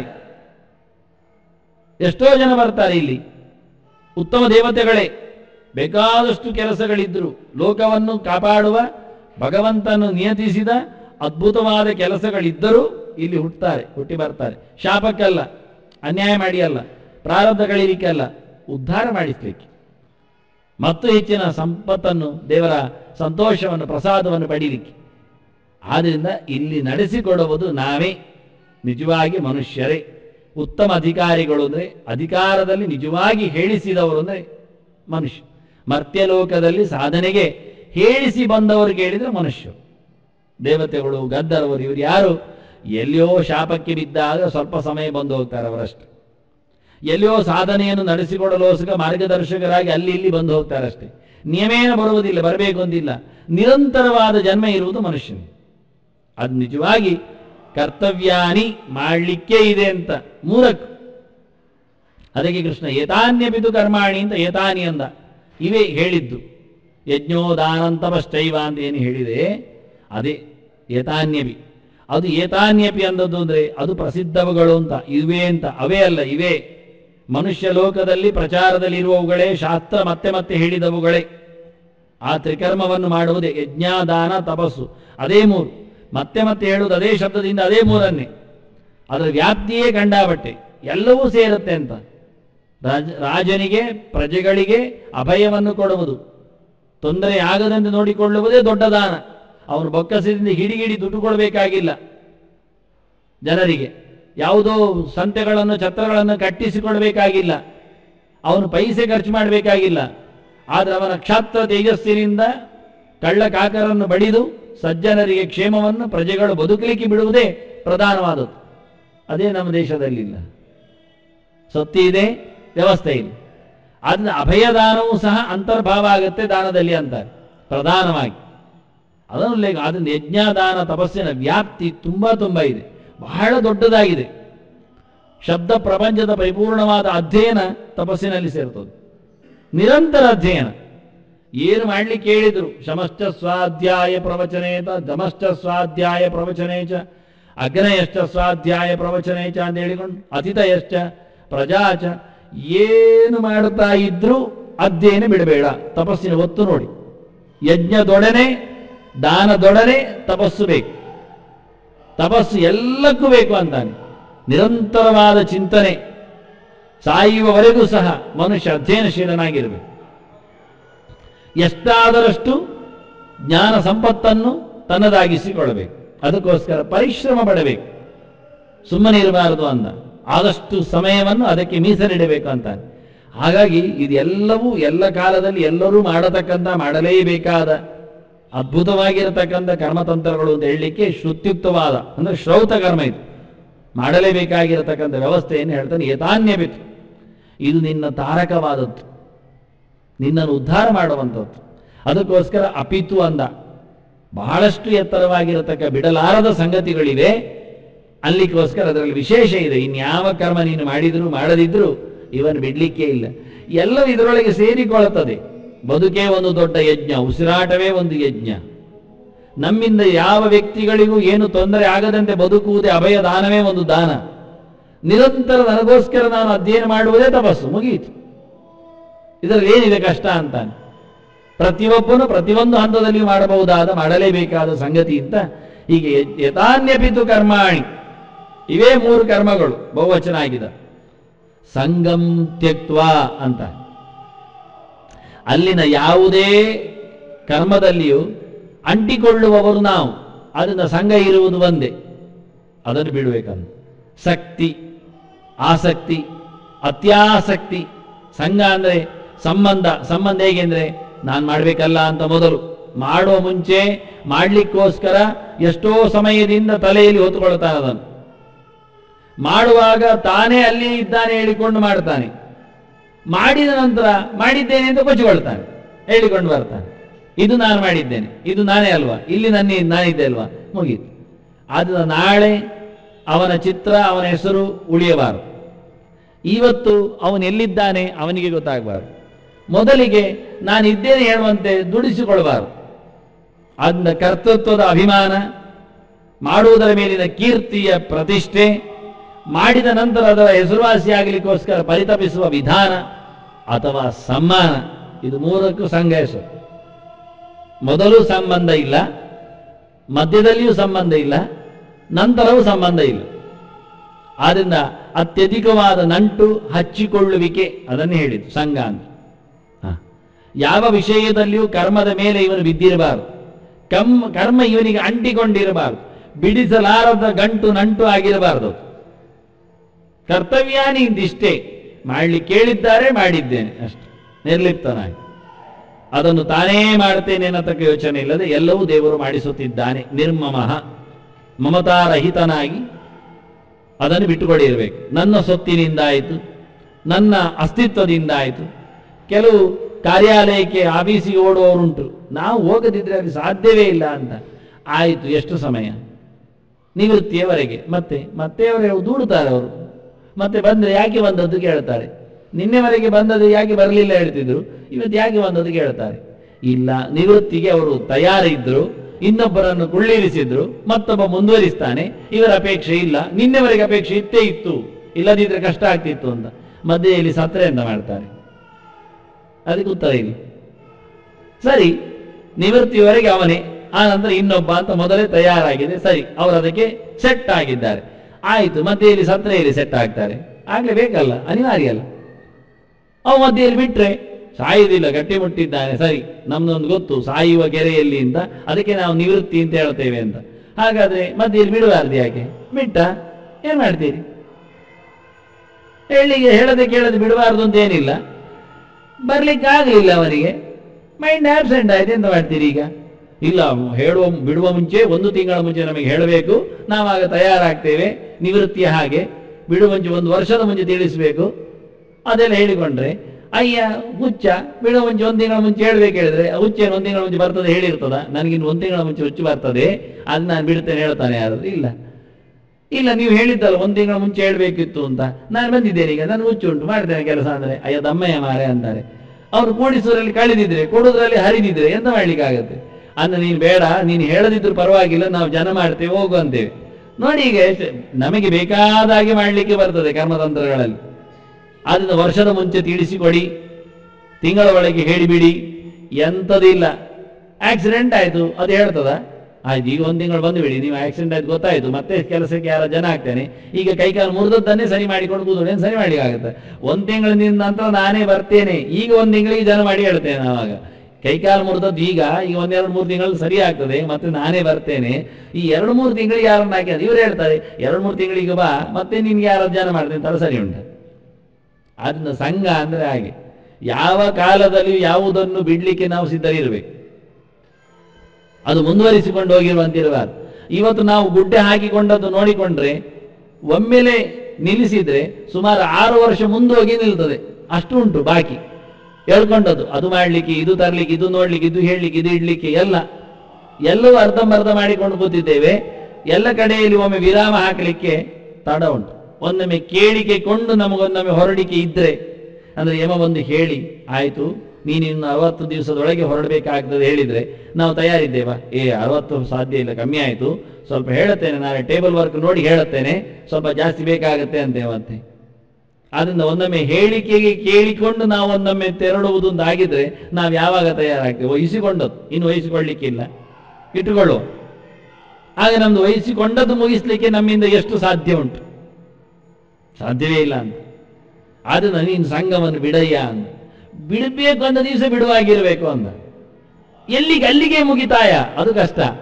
ಕೃಷ್ಣಾರ್ಪಣ ಆಗ್ಲಿಲ್ಲ, 3 ದಿನದ ಕಾರ್ಯಕ್ರಮ ಆದದ್ದು, 8 ದಿನದ ಸಂಹಿತಾ ಹೋಮ, ಅಯ್ಯ 3ಕ್ಕೆ ಕೊನೆ ಹೋಯ್ತು ಅಂದ ಅಷ್ಟೇ. ಎಲ್ಲಿ ಆಗುತ್ತೆ ಅಂತ ಆಗೋದಿಲ್ಲ ಅಂತಾನೆ. ನಾವು ಯಾವುದಕ್ಕೂ ನಿಲ್ಲಿಸ್ಲಿಕ್ಕೆ ತಯಾರಿರು, ಎಲ್ಲಿಯೂ, ಯಾವ ಕ್ಷಣದಲ್ಲಿ, ಯಾವ ಹೊತ್ತಿನಲ್ಲಿ, ಯಾವುದಕ್ಕೂ ಅಷ್ಟು ರೀತಿಯಲ್ಲಿ ಕರ್ಮದ ನಂಟು. ಅಷ್ಟು ಸುಲಭವಾಗಿ ಕರ್ಮವನ್ನು, ಅದರ ಕಂಟನ್ನು ಹರಿದುಕೊಳ್ಳಿಕ್ಕೆ ನಾವು ಸಮರ್ಥನಿರಬೇಕು ಅಂತ. ಅದರಿಂದ ನಾವು ವರ್ಷಗಟ್ಟಲೆ ಮೊದಲೇ ತಯಾರಾಗುವುದು, ಮಾಡಿಕೊಂಡಾಗ ಅದರಲ್ಲೇ ಬಿದ್ದುಕೊಂಡಿರುವುದು, ಇಲ್ಲದೆ ಹೋದಲ್ಲಿ ಇಲ್ಲವೇ ಇಲ್ಲ ಅನ್ನಿಸಿಕೊಳ್ಳುವಂತೆ ಕರ್ಮದ ಮೇಲಿನ ನಮ್ದು ಭಾರ. ಮಾಡಿದ ನಂತರ ಮತ್ತೆ ಮಾತಾಡಲಿಕ್ಕೆ ಇಲ್ಲ ನೋಡಿ. ಅದು 16 ವರ್ಷದವರೆಗೆ ಹೇಳಿಕೊಳ್ಳಿಕ್ಕೆ ಇರ್ತದೆ, ನೆನಪು ಮಾಡಿಕೊಳ್ಳಿಕ್ಕಿರ್ತದೆ, ಅದನ್ನು ಬರೆದಿಡ್ಲಿಕ್ಕೆಲ್ಲ ಇರ್ತದೆ. ಗಲೀಜು ಅಂತಾನೆ ಯಾವತ್ತು ಹಾಗೆ. ಇದು ಧರ್ಮ ಕ್ಷರತಿ ಕೀರ್ತನಾದಂತ. ಮಾಡಿದ್ದನ್ನು ಹೇಳಿದರೆ ಅದು ಹೊರಟೋಯ್ತು ಅಂತ ಅರ್ಥ, ಪುಣ್ಯ ಸಮೇತ ಕಿತ್ತೋಯ್ತು ಅಂತ ಅರ್ಥ. ಒಳ್ಳೆಯದು ಮಾಡಿದ್ದನ್ನು ಎಂದು ಹೇಳಬಾರದು, ಕೆಟ್ಟದ್ದು ಮಾಡಿದ್ದನ್ನು ಎಂದು ಮುಚ್ಚಿಡಬಾರದು. ಇವತ್ತು ಜನ ಕೆಟ್ಟದ್ದು ಮಾಡಿದ್ದನ್ನು ಹೇಳ್ತೇನೆ ಅಂದ್ರೆ ಕೇಳಲಿಕ್ಕೆ ಬರುವುದಿಲ್ಲ. ಅವರು ಸತ್ಯವಾದದ್ದನ್ನು ತಿಳ್ಕೊಳ್ಳಿಕ್ಕೆ ಅವರಿಗೆ ಇಷ್ಟ ಇರುವುದಿಲ್ಲ. ಒಳ್ಳೆಯದನ್ನು ಇಲ್ಲದ್ದನ್ನು ಹೇಳಿದ್ರೆ ಎಲ್ಲ ಕೇಳ್ತಾರೆ, ಭಾರಿ ಚೆನ್ನಾಗಿದೆ, ಭಾರಿ ಹೌದಲ್ಲ ಹೌದಲ್ಲ ಅಂತ. ಎಷ್ಟು ಜನ ಅದಕ್ಕೆ ಸರಿಯಾಗಿ ಟ್ಯೂನ್ ಆಗಿದೆ, ಒಪ್ಪಿಕೊಂಡಾಗಿದೆ. ಆದ್ರಿಂದ ಹೊಗಳಿಕೆಯ ಮಾತುಗಳಿಗೆ ಎಲ್ಲರೂ ಅರಳುತ್ತಾರೆ. ದೋಷ ಹೇಳಿದ ತಕ್ಷಣ ಎಲ್ಲರೂ ಓಡ್ತಾರೆ. ಗಮ್ಮತ್ತಿದೆ ನೋಡಿ. ಕೇಸರಿ ನಿಷ್ಠುರ ಕ್ಷಿಪ್ತ ಮೃಗಯೂಥೋ ಮೃಗಾಧಿಪ ಅಂತ. ಸಿಂಹ ಅದು ಮೃಗರಾಜ. ಯಾಕೆ ಅಂದ್ರೆ ಅದು ಎಲ್ಲರನ್ನು ಓಡಿಸಿಬಿಡ್ತದೆ. ಜಿಂಕೆಯನ್ನು, ಮೊಲವನ್ನು, ಯಾವ ಪ್ರಾಣಿಯನ್ನು ಸಹ ನಿಷ್ಠುರವಾಗಿ, ಅದು ದೊಡ್ಡ ಜನ, ಅದು ತನ್ನ ಗಾಂಭೀರ್ಯದಿಂದ, ದೊಡ್ಡ ಶಬ್ದದಿಂದ, ಕೋರೆ ಹಲ್ಲುಗಳನ್ನು ತೋರಿಸುವ ಮೂಲಕ, ಎತ್ತಿದ ಪಂಜದಿಂದ ಭಯ ಹುಟ್ಟಿಸಿ ಎಲ್ಲರನ್ನು ಓಡಿಸಿದ್ದಕ್ಕೆ ಅದು ಮೃಗರಾಜ. ಮೃಗರಾಜ, ಮೃಗಗಳನ್ನು ಓಡಿಸಿದರ ಮೃಗರಾಜ. ಅದೇ ಆ ಚಂದ್ರ ಪಾಪ, ಅವ ಜಿಂಕೆ ಮರಿಯನ್ನು, ಮೊಲವನ್ನು ಎತ್ತಿಕೊಂಡಿದ್ದಾನೆ. ಅದಕ್ಕೆ ಅವನನ್ನು ತಮಾಷೆ ಮಾಡ್ತಾರೆ, ಶಶಾಂಕ, ಮೃಗಾಂಕ ಅಂತ. ಮಚ್ಚೆಯವ, ಕಪ್ಪು ಬಣ್ಣದವ, ಮಧ್ಯೆಯಲ್ಲಿ ಎಂತದ ಅದು ಪ್ರಾಣಿಯ ಚಿತ್ರ, ತಮಾಷೆ ಮಾಡ್ತಾರೆ. ಹರಿದ ದೋಸೆಯಾಗಿ ಉಂಟಲ್ಲ ಅದೆಂತ ಕರ್ಮ ಅಂತ. ಅವನು ಪಾಪ ಬುದ್ಧಿಸಿಕೊಂಡರೆ, ಪ್ರಾಣಿ ಮಾತ್ರಕ್ಕೆ ಪ್ರೀತಿಯನ್ನು ತೋರಿಸಿದರೆ ನಾಲಾಯಕ ಮನುಷ್ಯ ಅಂತ ಕರೀತಾರೆ. ಅವನ ದೋಷವಾಗಿ ಅದನ್ನು ಕರೀತಾರೆ ಶಶಾಂಕ ಅಂತ. ಕಪ್ಪು ಮಚ್ಚೆಯವ, ಏನೋ ಒಂದು ಹಾಳು ಛಾಯೆ ಉಳ್ಳ ವ್ಯಕ್ತಿತ್ವ ಉಳ್ಳವ ಅಂತ. ಗಲಾಟೆ ಮಾಡಿ ದೂಡಿ ಎಲ್ಲರನ್ನು ಬಿಟ್ರೆ ದೊಡ್ಡ ಜನರಿಗೆ ಅವ್ರ ಹತ್ತಿರ ಹೋಗುವುದು ಭಾರಿ ಕಷ್ಟ ಅಂತಾರೆ. ಏನ್ ಕತೆ ಅಂತಾರೆ. ಇದೇ ವಿಚಿತ್ರ ಅಂತ. ಕರ್ಮದ ವ್ಯವಸ್ಥೆ ಆಗಿರ್ತದೆ, ಅದನ್ನ ಸಂಘ ಬೇರೆ ರೀತಿಯಲ್ಲಿ ಇರಬೇಕು ಅಂತ ತೋರಿಸಿಕೊಟ್ಟು ಬಹಳ ಚೆನ್ನಾಗಿ. ಸಂಘಂ ತ್ಯಕ್ತ್ವ ಮತ್ತೊಂದು ಬಿಡ್ಲಿಕ್ಕುಂಟಯ್ಯ ಅಂತಾನೆ. ಅದನ್ನ ಕೃಷ್ಣ ತ್ಯಾಗೆ ಅಂದದ್ದು ಮೊದಲವಾಗಿ ಸಂಘತ್ಯಾಗ, ಸರ್ವಾತ್ಮನ ಸಂಘತ್ಯಾಗ. ಒಟ್ಟಾರೆ ಮೊದಲಿಗೆ ಬಿಡಬೇಕಾದ್ದು ಕರ್ತೃತ್ವದ ಅಭಿಮಾನ. ನಾನು ಮಾಡುತ್ತೇನೆ, ಮಾಡ್ತಾ ಇದ್ದೇನೆ, ಮಾಡಿದ್ದೇನೆ, ಇಲ್ಲವೇ ಇಲ್ಲ. ನನ್ನನ್ನು ದೇವರು ಮಾಡಲಿಕ್ಕೆ ಪ್ರೇರಣೆ ಮಾಡಿದ್ದಾನೆ, ತದನುಗುಣವಾಗಿ ಪ್ರಯತ್ನವನ್ನು ಮಾಡಿಸುತ್ತಿದ್ದಾನೆ. ಅನೇಕ ದೇವತೆಗಳು ನಿಂತು ಈ ಕರ್ಮವನ್ನು ಮಾಡಿಸಿಕೊಟ್ಟಿದ್ದಾರೆ. ಮುಗೀತು, ಮತ್ತೆ ಇಲ್ಲ, ಗೊತ್ತಿಲ್ಲ, ಮುಗೀತು, ಕರ್ಮ ಮುಗಿಯಿತು, ನಾನು ಮುಗಿಯಿತು, ಪ್ರೇರಣೆಯೂ ಮುಗಿಯಿತು, ಅದರ ಆಚೆಗೆ ಇಲ್ಲ, ಸ್ತಬ್ಧ. ಅನ್ನಿರ್ಲಿತ್ತೆ. ಮಾಡಬೇಕು ಅಂತ ಆಜ್ಞೆಯಾಗಿದೆ, ಶ್ರುತಿ ಸ್ಮೃತಿಗಳಲ್ಲಿ ಅದನ್ನು ದಾಖಲಿಸಿದ್ದಾರೆ. ಯಥಾಶಕ್ತಿ, ಯಥಾಮತಿ, ಯಥಾ ವಿಭವ ನಡೆಸಿಕೊಡುತ್ತೆ, ಮುಗೀತು ಅಷ್ಟೇ. ಮಾಡಬೇಕು ಎನ್ನತಕ್ಕಂತಹ ಪರಿಪಾಠಕ್ಕೆ ಒತ್ತು ಕೊಟ್ಟು ಆತುಕೊಂಡು ಮಾಡಬೇಕು ಎನ್ನತಕ್ಕಂತಹ ನಿಶ್ಚಲ ಪ್ರತಿಜ್ಞೆಯಿಂದ ಹೊರತು ಮಾಡ್ತೇನೆ ಎನ್ನತಕ್ಕ ಹುಮ್ಮಸ್ಸಿನಿಂದಲ್ಲ. ಅದಕ್ಕೆ ಕರ್ತವ್ಯ ನೀತಿ ಅಂತ. ಶಾಸ್ತ್ರ ಹೇಳಿದೆ ಎನ್ನುವುದಕ್ಕೆ ಹೆದರಿ ಮಾಡಬೇಕು ನಾನು ಇಲ್ಲಿ ಬಂದದ್ದಕ್ಕೆ ಎನ್ನುವುದನ್ನು ಗಟ್ಟಿ ಮಾಡಿಕೊಂಡು ಕರ್ತವ್ಯ ದೃಷ್ಟಿಯಿಂದ ಇಷ್ಟೇ ಅಂತಾರೆ. ಮಕ್ಕಳು ತಂದೆ ತಾಯಿಗಳನ್ನು ಕರ್ತವ್ಯ ದೃಷ್ಟಿಯಿಂದ ನೋಡಿಕೊಳ್ಳಬೇಕು. ದುಡ್ಡಿಟ್ಟಿದ್ದಾರೆ, ಸಂಪತ್ತು ಮಾಡಿದ್ದಾರೆ, ಆಸ್ತಿ ನಾಳೆ ಬಿಟ್ಟು ಹೋಗ್ತಾರೆ, ಇಲ್ಲವೇ ಇಲ್ಲ, ಅಲ್ಲವೇ ಅಲ್ಲ. ಕರ್ತವ್ಯ ಎನ್ನುವ ದೃಷ್ಟಿಯಿಂದ ಯಾವ ಕರ್ಮ ಮಾಡುತ್ತೇವೆ ನಾವು? ಎಲ್ಲಿ ಮಾಡಿಕೊಳ್ಳುತ್ತೇವೆ? ಯಾವ ಪ್ರತೀಕವನ್ನು ಪೂಜಿಸಬಹುದು, ಯಾವ ವ್ಯಕ್ತಿಗಳಿಗೂ ಕೊಡಬಹುದು, ಏನನ್ನು ಓದಬಹುದು ಒಳ್ಳೆಯ ವಿಷಯಗಳಲ್ಲಿ, ಯಾವುದನ್ನು ಮಾಡ್ತಾ ಇದ್ದೇವೆ ಅಂದ್ರೆ. ಹಾಗಾಗಿ ಇಡೀ ಲೋಕದಲ್ಲಿ ಪ್ರತಿ ವ್ಯಕ್ತಿಗಳಿಗೂ ಅವರದ್ದೇ ಆಗಿರತಕ್ಕಂತಹ ಯಜ್ಞದ ಬಂಧನ, ದಾನದ ಚೌಕಟ್ಟು, ತಪಸ್ಸಿನ ಹರವು ಇದೆ, ಮಾಡುವುದಿಲ್ಲ. ಅದನ್ನ ಕರ್ತವ್ಯದ ದೃಷ್ಟಿಯಿಂದ ನೀನು ಈ ಕರ್ಮಗಳನ್ನು ಮಾಡಬೇಕು. ಮಾಡುವಾಗ ಅಲ್ಲಿ ಎಲ್ಲಿಯೂ ಸಹ ನೀನು ಗಟ್ಟಿಯಾಗಿ ಅಂಟಿಕೊಳ್ಳಬೇಡಷ್ಟೆ. ಪ್ರಧಾನವಾಗಿ ನಾನೇ ಮಾಡುತ್ತೇನೆ ಎನ್ನತಕ್ಕ ಅಹಂಕಾರ ಇಲ್ಲದಿರಲಿ, ನಾನೇ ಮಾಡಬೇಕು ಎನ್ನತಕ್ಕ ಛಲ ಇರಲಿ, ಪ್ರತಿಜ್ಞೆ ಇರಲಿ. ಶಾಸ್ತ್ರ ಹೇಳಿದ್ದಕ್ಕೆ ನಾನು ಮಾಡಲೇಬೇಕು, ಯಾರೋ ಮಾಡಿದ್ರೆ ಆಗುವುದಿಲ್ಲ. ನೀವು ಮಾಡಿ ಅಯ್ಯ, ನೀವು ಮಾಡಿ, ಇದು ಉದಾಸೀನ ಪ್ರವೃತ್ತಿ, ಇದು ವೈರಾಗ್ಯ ಆಯ್ತು, ಇದು ಜಾಡ್ಯ ಆಗ್ತದೆ. ಯಾರಾದರೂ ಮಾಡಲಿ ಅಯ್ಯ, ಎಲ್ಲಿಯಾದರೂ ನಡೀತದೆ. ಇದಲ್ಲ, ಸೋಮಾರಿತನಲ್ಲ. ಮಾಡಬೇಕು ಹೇಳಿದ್ದು ನನಗೆ, ಅದನ್ನು ನಾನು ಮಾಡಬೇಕು ಅಂತ ಪ್ರಯತ್ನಿಸ್ತೇನೆ ಹೊರತು ನಾನೇ ಮಾಡ್ತೇನೆ ಅನ್ನೋ ಹುಮ್ಮಸ್ಸು ಅಲ್ಲ. ನಿಮ್ಗೆ ಯಾರಿಗೂ ಆಗುವುದಿಲ್ಲ ಎನ್ನುವ ನಿಮ್ಮನ್ನು ತಿರಸ್ಕಾರ ಮಾಡುವ ಭಾವನೆ ಇಲ್ಲ. ನಿಮ್ಗೆ ಯಾರಿಗೂ ಗೊತ್ತಿಲ್ಲ ಅದನ್ನು ನೀವು ಮಾಡಬೇಡಿ ಅನ್ನತಕ್ಕಂಥ ಅವರನ್ನು ದೂಡ್ಲಿಕ್ಕೂ ಇಲ್ಲ ನನಗೆ ಅಧಿಕಾರ. ನಾನು ಮಾಡಬೇಕೇನು, ಇದು ಸಂಘದ ಪರಿಭಾಷೆಯಲ್ಲಿ ಬರತಕ್ಕ ವಸ್ತುಗಳು. ಅದನ್ನು ಇಟ್ಟುಕೊಂಡು ಕೃಷ್ಣ ಮುಂದೆ ಹೇಳುತ್ತಾನೆ, ಅದು ಮೊದಲಿಗೆ, ಇದು ಕೊನೆಗೆ. ಅಂದೆಂದದು ಫಲಾನಿಚ ಅಂದ. ಮೊದಲಿಗೆ ಸಂಘ ಬಿಡು, ಕೊನೆಗೆ ಫಲ ಬಿಡು ಅಂದ. ಇದು ನಾವೆಲ್ಲಿ ತಯಾರಿದ್ದೇವೆ? ಕರ್ಮ ಮಾಡುವುದೇ ಫಲದ ಆಸೆಯಲ್ಲಿ. ಫಲ ಬರುವುದಿಲ್ಲ ಆದರೆ ಕರ್ಮವೇ ಇಲ್ಲ. ಪ್ರಯೋಜನ ಮನೋದ್ದೇಶ್ಯ ನಮಂದೋಪಿ ಪ್ರವರ್ತದೆ ಅಂತ. ಹುಚ್ಚನಿಗೂ ಲೆಕ್ಕಾಚಾರ ಗೊತ್ತುಂಟು ಚೆನ್ನಾಗಿ. ಎಲ್ಲಿ ಹೆಚ್ಚು ಸಿಗ್ತದೆ ಅದಕ್ಕೆ ಅವನು ಹುಚ್ಚು ಕಾಡ್ತಾನೆ ಅಷ್ಟೇ. ಆದರೆ ಹುಚ್ಚನಿಗೂ ನಮಗೇನು ವ್ಯತ್ಯಾಸ ಆಯಿತು? ಹೆಚ್ಚು ಸಿಗುವಲ್ಲಿ ಹಾರುವುದಾಗಿದ್ದರೆ, ಮೆಚ್ಚು ಆಗುವುದರಲ್ಲಿ ನಮಗೆ ಇಷ್ಟ ಆಗುವುದಿದ್ರೆ ನಾವೇನಾಯ್ತು? ಆದ್ರಿಂದ ಫಲಕ್ಕೆ, ಫಲ ಅಂದ್ರೆ ಅಷ್ಟೇ ಪ್ರಯೋಜನ ಅಂತ ಅರ್ಥ, ಲಾಭ ಅಂತ ಇಟ್ಟುಕೊಳ್ಳಿ. ನಮಗೆ ಆಗತಕ್ಕ ಯೂಸೇಜ್, ಸತ್ಯ ಹೇಳುವುದು ಅಷ್ಟೇ ಸಾಕಬೇಕಾದ್ರೆ, ಇನ್ನೇನು ಅಲ್ಲ.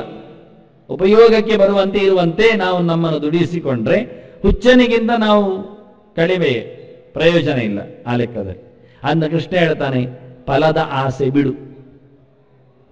ಫಲವನ್ನು ಬಿಡ್ಲಿಕ್ಕೆ ಆಗುವುದಿಲ್ಲ ನಮಗೆ.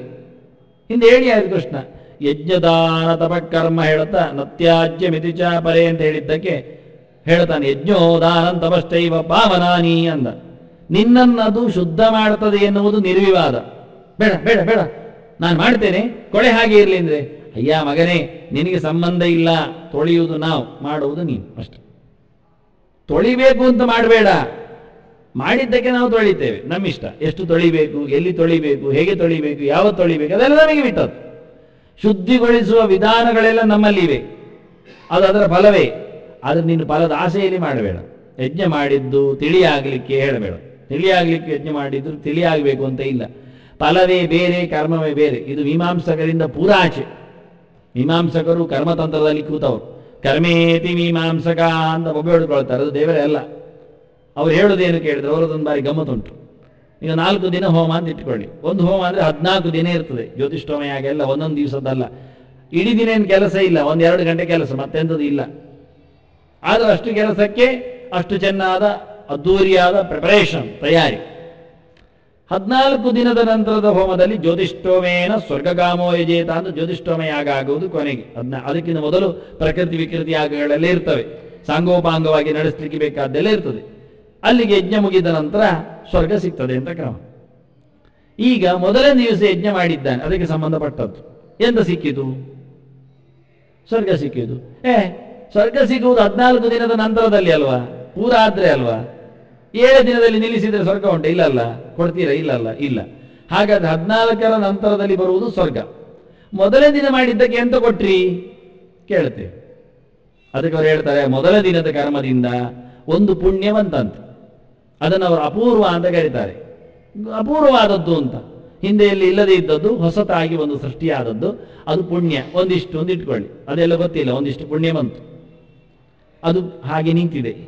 2ನೇ ದಿನ ಕರ್ಮ ಮಾಡಿದ ನಂತರ ಇನ್ನೊಂದು ಹುಟ್ಟಿತು ಅಪೂರ್ವ, ಅದರೊಟ್ಟಿಗೆ ಜಾಯಿಂಟ್ ಆಗಲಿಲ್ಲ, ಅದು ಬೇರೆ, ಅದು ನಿನ್ನೆದು, ಇದು ಇವತ್ತಿತ್ತು.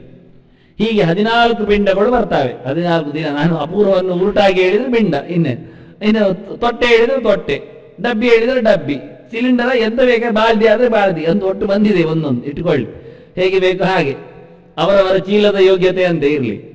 ಕೈಯಲ್ಲಿ ಇಡುವವರಿಗೆ ಪಿಂಡ, ಮತ್ತೆಂಥದ್ದು ಬಂತು ಅವರ ಪ್ರಕಾರ. ಹೀಗೆ 14 ದಿನ ಕರ್ಮ ಮಾಡಿದಾಗ 14 ಪಿಂಡಗಳು ಒಟ್ಟಾಗಿ ಆ 14 ಮುಗಿದ ನಂತರ ಆ ಇನ್ನೊಂದು ಅದರಷ್ಟು ಒಟ್ಟು ಸೇರಿ ಇನ್ನೊಂದು ಆಗ್ತದಂತೆ. ಅಪೂರ್ವಗಳು ಒಟ್ಟು ಸೇರಿ ಮತ್ತೊಂದು ಅಪೂರ್ವ ಸೃಷ್ಟಿ ಆಗ್ತದೆ. ಎಲ್ಲ ಪಿಂಡ ಒಟ್ಟಾಗಿ ದೊಡ್ಡ ಪಿಂಡ ಆಗ್ತದೆ. ಅದು ಸ್ವರ್ಗ ಅವರ ಪ್ರಕಾರ. ಎಲ್ಲ ಸೇರಿಕೊಂಡು ಸ್ವರ್ಗವನ್ನು ಕೊಡ್ತದೆ. ಎಲ್ಲಿಯಾದರೂ ಉಂಟಯ್ಯ ಒಂದು ಕರ್ಮಕ್ಕಿಂತ ಒಂದು ಕೆಲಸ ಮಾಡುವ ಸಾಮರ್ಥ್ಯ ಅಂತ? ನೀವು ಮಾಡಿದ ಒಂದು ದಿನದ ಕರ್ಮದಿಂದ ಒಂದು ಪುಣ್ಯ ಬಂದು ಕೂತ್ಕೊಳ್ಳಿಕ್ಕೆ ಕರ್ಮ ಎಂಥದ್ದು ಸಾಹುಕಾರವ? ಕರ್ಮ ಎಂಥದ್ದು ಕೇವಲ ಕ್ರಿಯೆ, ನಿಯರ್ ಆಕ್ಷನ್ ಅಷ್ಟೇ. ಅನೇಕ ಬಗೆಯ ಕೈಕಾಲುಗಳ ತುಟಿ ಸಂಪುಟಗಳ ವ್ಯಾಪಾರಗಳು, ಇನ್ನೇನಿಲ್ಲ. ಮಾನಸಿಕವಾದ ಅಶೋತ್ತರಗಳು, ಇನ್ನೇನಿದೆ? ವಿಧಾನ ಸೂತ್ರಗಳು. ಅದು ಆಚೆಗೆ ಅಂತ ಉಂಟು. ಕರ್ಮ ಅಂದ್ರೆ ಎಂತ ಹೇಳ್ತೀನಿ ನೀವು? ಹೇಳಲಿಕ್ಕೆ ಇಲ್ಲ.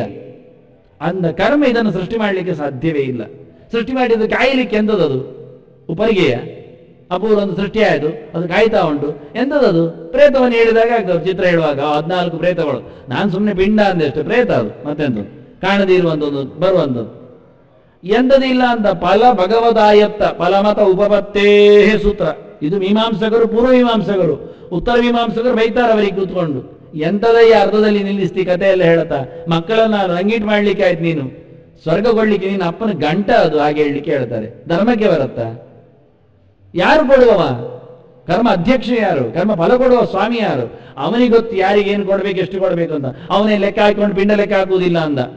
ನೀನು 14 ದಿನದಲ್ಲಿಯೂ ಮಾಡಬಹುದಾದ ಸಾಧ್ಯತೆಗಳೆಲ್ಲ ಮೊದಲೇ ಗೊತ್ತುಂಟು ಅವನಿಗೆ, ನಿನ್ನ ಯೋಗ್ಯತೆಯಲ್ಲಿ.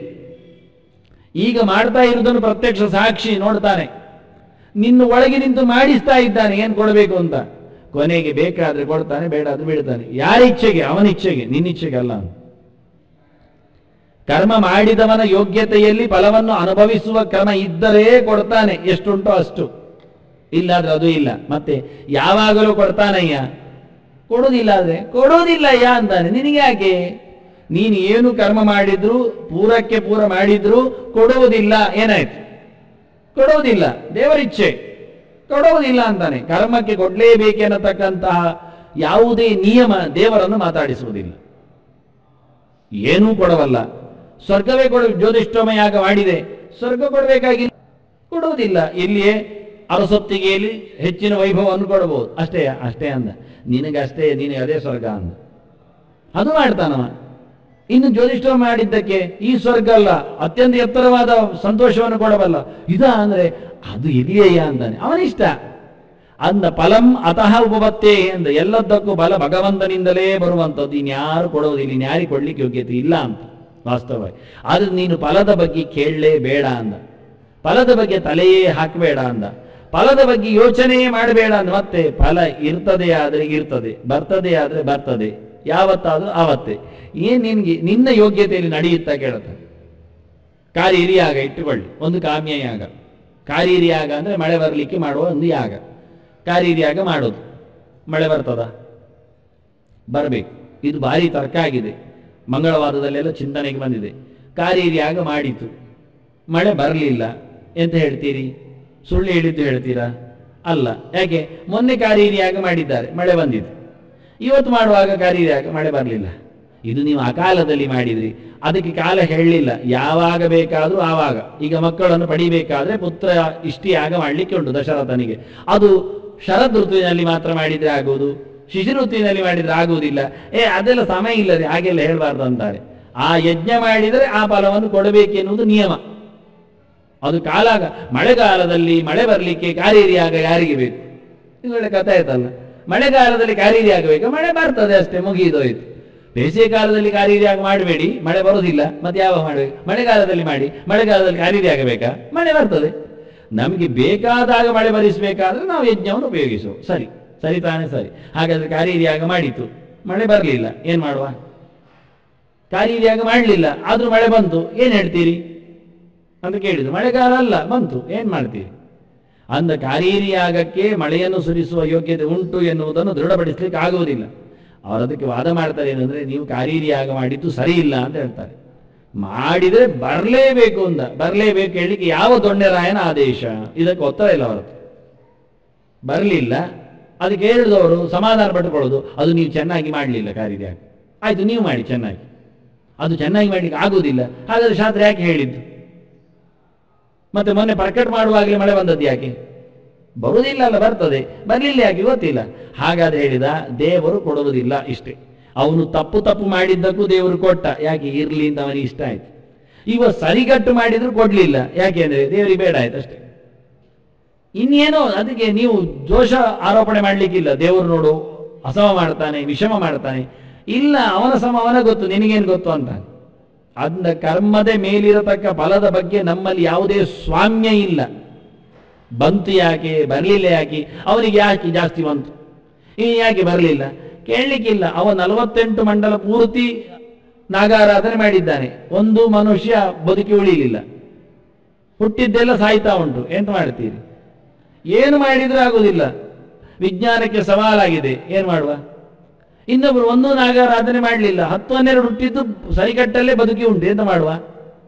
ಇಲ್ಲ ಅಂತಾನೆ. ಯಾವುದನ್ನು ಗಂಟು ಹಚ್ಚಬೇಡಿ, ಹಾಕಬೇಡಿ ಅಂತ. ಅದನ್ನ ಫಲಾನಿಚ ತ್ಯಕ್ತ್ವ ಅಂತ, ಇದು ಪ್ರತ್ಯಕ್ಷ. ಇಲ್ಲೇ ಇದ್ದಾರೆ ಪಕ್ಕದಲ್ಲಿ ಅಂತವರು. 10-12 ಹೆತ್ತದ್ದು ಹೋಗಿ ಹೂಳುವುದು, ಇಷ್ಟೇ ಕೆಲಸ. ಕೈಯಾರೆ ತಗೊಂಡೋಗಿ 8-10 ಮಗುವನ್ನು ಹೆತ್ತಾಗಿ ಗಂಗೆ ಬಿಸಾಡಿದಂತೆ ಅಲ್ಲ, ಕಂಸ ಎಸೆದಂತೆ ಅಲ್ಲ, ಕೈಯಾರೆ ಇವರೇ ಹೋಗಿ ಹೂತತ್ತು ಮಗುವನ್ನು. ಹೆತ್ತಿದೆ, ಸತ್ತಿದೆ, ಏನಾಗಬೇಕು? ಎಲ್ಲ ಆರೈಕೆಗಳಾಗಿದೆ, ಪೂಜೆಗಳಾಗಿದೆ, ಪುನಸ್ಕಾರ ಆಗಿದೆ. ಹೀಗೆ 8 ಹೆತ್ತದ್ದು ಸತ್ತದ್ದು, ಕೊನೆಗೊಂದು ಹುಟ್ಟಿದೆ, ಮಗು ಉಳಿದಿದೆ. ಹಾಗೆ ಒಂದು ಹುಡುಗಿ ಹುಟ್ಟಿದೆ, 2 ಉಳಿದಿದೆ ನೋಡಿ 10-12ರಲ್ಲಿ. ಆ ಉಳಿದದ್ದಕ್ಕೆ ನಾಗರಾಜ ಅಂತ ಹೆಸರಿಟ್ಟಿದ್ದಾರೆ ಅವರು. ಏನು ವಿಚಿತ್ರ ಅಂತ. ಅವನು ಇವತ್ತು ಬದುಕಿದ್ದಾನೆ, ದೀರ್ಘವಾದ ತಂದೆ ತಾಯಿಗಳು ಹೋಗಿದ್ದಾರೆ, ಇದ್ದಾನೆ. ಹೇಗಿದೆ? 10-12ರ ನಂತರದಲ್ಲಿ ಹುಟ್ಟಿರುವ ವ್ಯವಸ್ಥೆಗಳು ಎಲ್ಲ ವಿಚಿತ್ರಗಳು. ಏನು ಮಾಡಿದ್ರು ಹುಡ್ತದೆ, ಇರ್ತದೆ, ಬರ್ತದೆ ಅಂತ ಹೇಳಲಿಕ್ಕೆ ಆಗುವುದಿಲ್ಲ. ಪ್ರಯತ್ನ ಪಟ್ಟು ಹುಟ್ಟಿದ ಒಂದು ಮಗು ಇದೆ, ಹಾವಿನ ಹಾಗೆ ತೆವಳ್ತಾ ಇದೆ, ಎದ್ದು ನಿಲ್ಲುವುದೇ ಇಲ್ಲ. ಎಲ್ಲ ಕೈಕಾಳುಗಳು ಅದರದ್ದು ಆರೆಕೋರೆ, ನಿಲ್ಲುವುದೇ ಇಲ್ಲ ಹಾಸಿಗೆಯಿಂದ. 40-50 ವರ್ಷ ಆಯ್ತು ಅದಕ್ಕೀಗ ಬದುಕಿ ಇಲ್ಲ, ಇವತ್ತು ಹೇಳುವುದಿಲ್ಲ. ಇಡೀ ಪ್ರಪಂಚದ ವೈದ್ಯರು ಬಂದು ನೋಡಿ ಆಯ್ತು, ಅದು ಮಣಿಪಾಲದಲ್ಲೇ ಇದೆ. ಗಂಡು ಏನು ಮಾಡುವ? ಗಂಡಾದ್ರೇನು ಹೆಣ್ಣಾದ್ರೇನು ಇರೋ ವ್ಯವಸ್ಥೆ ಹೇಳಿದ್ ನಾನು. ಬದುಕುವ ವ್ಯವಸ್ಥೆ ಸುಲಭ ಇಲ್ಲ, ತಂದೆ ತಾಯಿಗಳಿಗೆ ಭಾರ, ಅದು ಕೊನೆ ಗಳಿಗೆವರೆಗೂ ಭಾರ. ತಂದೆ ಇದ್ದಾನೆ ಒಬ್ಬ ಸಾಹಿತಿ, ಈಗ ನಿವೃತ್ತ ಪ್ರಾಧ್ಯಾಪಕವ, ನೋಡ್ತಾ ಇದ್ದಾನಷ್ಟೇ. ಹೀಗೆ ವಿಚಿತ್ರ. ಫಲ ಭಗವಂತನ ಕೈ. ನೀವು ಯಾವುದೇ ಪರೀಕ್ಷೆ ಮಾಡಿಕೊಳ್ಳಿ, ಏನೇ ನಮ್ಮ ದೇಹದಲ್ಲಿ ಇರತಕ್ಕ ಕ್ಷಮತೆಗಳು, ಆದ್ರೆ ಮಕ್ಕಳಿಲ್ಲಲ್ಲ, ಮಕ್ಕಳಿದೆ ಅವನಿಗೆ, ಮತ್ತು ಒಂದು ಗಂಡ ಒಂದು ಹೆಣ್ಣೆ ಇರಬೇಕು, ಅದು 2 ಸರಿಯೇ ಇದೆ, ಇದು ಒಂದು ಗೊತ್ತಿಲ್ಲ. ಇದಕ್ಕೆ ಉಪನಯನ ಮಾಡಿದ, ಅಲ್ಲೇ ಮಲಗಿದ್ದಲ್ಲೇ ಉಪನಯನ ಮಾಡಿದ, ಎಲ್ಲ ಏನು ಮಾಡಿದ್ರು ಹಾಗೆ ಉಂಟು. ಒಳ್ಳೆ ಬುದ್ಧಿ ಬೆಳೆದಿದೆ, ಅಷ್ಟು 50 ವರ್ಷದ ಬುದ್ಧಿ ಬೆಳವಣಿಗೆ ಇದೆ. ದೇಹ ಬೆಳವಣಿಗೆ ಇಲ್ಲ, ಎದು ನಿಲ್ಲುವುದಿಲ್ಲ, ಕೈಕಾಲು ಬಲ ಇಲ್ಲ. ಇಂತಹ ವಿಚಿತ್ರಗಳು ಫಲಾನಿ ಅಂತ. ನಾವು ಫಲದ ಬಗ್ಗೆ, ಯಜ್ಞದಾನ ತಪಸ್ಸಿನ ಫಲದ ಬಗ್ಗೆ ಯೋಚನೆ ಮಾಡಿದರೆ, ದೇವರು ಯಾವುದನ್ನು ಯಾರಿಗೆ ಯಾವಾಗ ಹೇಗೆ ಎಲ್ಲಿ ಕೊಡಬೇಕು ಅಂತ ತೀರ್ಮಾನಿಸಿದನೋ ಅದನ್ನು ಮಾತ್ರ ಪಡೆಯುವ ಯೋಗ್ಯತೆ ಇರುವುದು. ನೀನು ಬೇಕು ಅಂತ ಕೇಳಬೇಡ, ಹಠ ಮಾಡಬೇಡ, ಸಂಕಲ್ಪದಲ್ಲಿ ತರಬೇಡ, ಏನು ಬೇಡ ಅಂದ. ಬೇಡ ಹೇಳಲಿಕ್ಕೆ ಅಧಿಕಾರ ಇಲ್ಲರಿ ಅಂತಾನೆ ಕೃಷ್ಣ. ನೀನು ಫಲವನ್ನು ಬೇಡ ಹೇಳಲಿಕ್ಕೆ ಹೋಗಬೇಡ, ಫಲಾನಿ ತ್ಯಕ್ತ್ವ ಅಷ್ಟೇ. ಫಲದ ಆಸೆ ತೊರೆದು ಮಾಡು. ಫಲ ಬೇಡ ನನಗೆ, ಆದ್ರಿಂದ ಮಾಡ್ತೇನೆ, ಫಲ ಕೊಡುವುದಾದ್ರೆ ಬರೋದಿಲ್ಲ, ಅದೆಲ್ಲ ಬೇಡ ಅಂತಾನೆ. ಅದು ಇಲ್ಲ, ಇದು ಇಲ್ಲ, ಬಹಳ ಚೆನ್ನಾಗಿದೆ. ಫಲಾನಿ ಮಾತ್ರ ಬಹುವಚನ ಆಗಿದ್ದಾನೆ ನೋಡಿ, ಗಮ್ಮತ್ತು ಅಂದ್ರೆ ಹಾಗೆ ಬಿಡುವುದಿಲ್ಲ ಕೃಷ್ಣ. ಸಂಗಮ್ ತೆಕ್ತೋ ಏಕವಚನ ಮಾಡಿದ್ದಾನೆ, ಫಲಾನಿ ಬಹುವಚನ ಮಾಡಿದ್ದಾನೆ. ಯಾಕೆ? ಫಲ ಅಂದ್ರೆ ಶಾರೀರಿಕವಾದ ಫಲವನ್ನು ಕೇಳುತ್ತೇವೆ, ಆರೋಗ್ಯ. ಮಾನಸಿಕವಾದ ಫಲವನ್ನು ಕೇಳುತ್ತೇವೆ, ಕಿರಿಕಿರಿ ಹೋಗಬೇಕು, ತಲೆಬಿಸಿ ಹೋಗಬೇಕು ಇತ್ಯಾದಿ. ಆನಂತರ ವಾಚಿಕವಾಗಿ ಕೇಳುತ್ತೇವೆ ಫಲವನ್ನು, ವ್ಯವಹಾರದಲ್ಲಿ ಮಾತೆ ಹಾಡಿದ್ದು ಜಯ ಸಿಗಬೇಕು ಹಾಗೀಗೆ ಅಂತ. ಹೀಗೆ ತ್ರಿಕರಣಕ್ಕೆ ಸಿಗತಕ್ಕ ಗೆಲುವು. ಆನಂತರ ಆಂತರವಾದ ಲಾಭಗಳು, ಬಹಿರಂಗ ಲಾಭಗಳು, ಅದನ್ನು ಕೇಳುತ್ತೇವೆ. ಊಟ, ದವಸ ಧಾನ್ಯ, ದುಡ್ಡು, ಆಸ್ತಿಪಾಸ್ತಿ, ಮಕ್ಕಳು, ಮರಿಗಳು, ಮನೆ ಮಂದಿ, ಲೋಕ, ಇವನ್ನೆಲ್ಲ ಕೇಳ್ತೇವೆ. ಲೋಕೈಷಣಾಯಾಶ್ಚ ಪುತ್ರೈಷಣಾಯಾಶ್ಚ ವಿತ್ತೈಷಣಾಯಾಶ್ಚ ಅಂತ ಈಷಣತ್ರಯ ಇರುವುದು. ಫಲಾನಿ ಬಹುವಚನಾಗಿದ್ದವ. ನನ್ನ ಮುಂದೆಗೆ ನನಗೀಗ ದುಡ್ಡು ಬೇಕು ಮೊದಲು. ನೀನೆಂದು ದುಡ್ಡು ತಿಂದು ಸಾಹಿತ್ಯ ಕೇಳಿದ್ರೆ, ಇಲ್ಲ ನಾನು ದುಡ್ಡನ್ನು ಮಕ್ಕಳಿಗೆ ಇಟ್ಟು ಹೋಗ್ತೇನೆ, ಅವ್ರು ಬೇಕು, ಮಕ್ಕಳು ಬೇಕು. ಮಕ್ಕಳು ಇರುವುದು ಎಲ್ಲಿಗೆ ಮತ್ತೆ? ಮನೆ ಬೇಕು ನೋಡಿ, ಇಷ್ಟೇ. ಲೋಕ ಬೇಕು, ಮಕ್ಕಳು ಬೇಕು, ದುಡ್ಡು ಬೇಕು. ನನ್ನ ದುಡ್ಡನ್ನು ತಿನ್ನುವವರು ನಮ್ಮವರೇ ಆಗ್ಬೇಕು, ಇನ್ನವರಾಗುವುದಿಲ್ಲ. ಅವ್ರಿಗೆ ಇರ್ಲಿಕ್ಕೆ ಇದೇ ಜಾಗ ಎಲ್ಲ ತಿಂದಾಕ್ಬೇಕು ನೋಡಿ, ಎಷ್ಟು ಚೆನ್ನಾಗಿದೆ. ಬರುವಾಗ ಲೋಕ ತರಲಿಲ್ಲ, ಯಾರದ್ದೋ ಹೊಟ್ಟೆಯೊಳಗೆ ನಿಂತು ಹುಟ್ಟಿ ಬಂದ ಮೂರ್ತಿ ಇದು. ಸ್ವಂತ ಜಾಗದಲ್ಲಿ ಹುಟ್ಟಿದ್ದಿಲ್ಲ, ಬೆಳೆದದ್ದಿಲ್ಲ, ಮತ್ತೇನೇ ಆಸ್ತಿ ಪಾಸ್ತಿ ಹೇಳ್ತಾನೆ ಕೇಳುತ್ತೆ. ಬಹಳ ಸುಂದರವಾಗಿದೆ ಅಂತ. ಹೀಗೆ ಈಶಣತ್ರಯಗಳು. ಮತ್ತೆ ಬದುಕಿನಲ್ಲಿ ಹಸಿವು ಬಾಯಾರಿಕೆ ಹೋಗಬೇಕು ಅಂತ, ಶೋಕ ಮೋಹಗಳು ನಿಲ್ಲಬೇಕು ಅಂತ, ಜರ ವ್ಯಾಧಿಗಳನ್ನು ಗೆಲ್ಲಬೇಕು ಅಂತ, ಇದೇ ಅಲೆತ್ರಯಗಳು, ತಾಪತ್ರಯಗಳು. ಅದಕ್ಕೋಸ್ಕರ ಫಲಾನಿ ಅಂದ. 3 ಆರಾಯಿತು ಈಗ ಹೋಗಿ ಕೇಳಲಿಕ್ಕೆ ಹೋಗಿ.